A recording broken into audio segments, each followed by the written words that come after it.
started in World War One.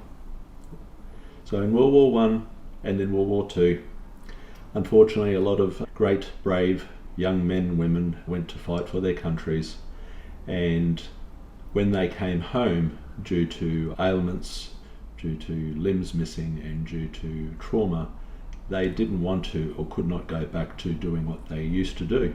So farmers had a great pressure put upon them to grow more food for all the people who used to grow their own food.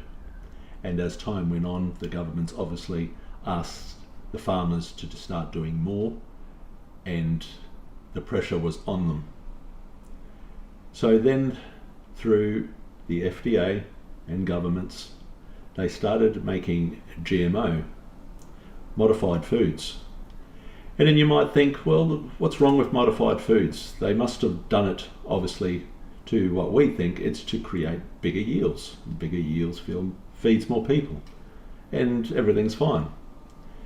But little do most people know that the genetically modified foods, the structure of them is actually made up of heavy metals and pesticides.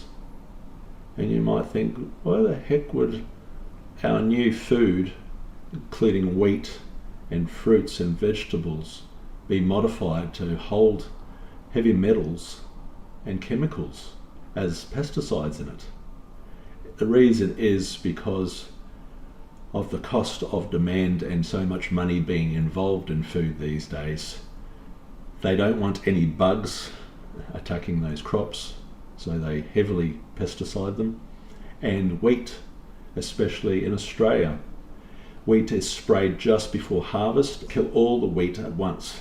Instead of, by nature, crops would come at different times and they'd be ready for harvest at different times, but by spraying them with weed spray, they die all at once and they're ready for harvest. So they can withstand those chemicals, but also they're sprayed with those chemicals to bring in harvest all at once and also to keep bugs away. And they can still produce bigger yields because part of their structure is heavy metal and chemicals.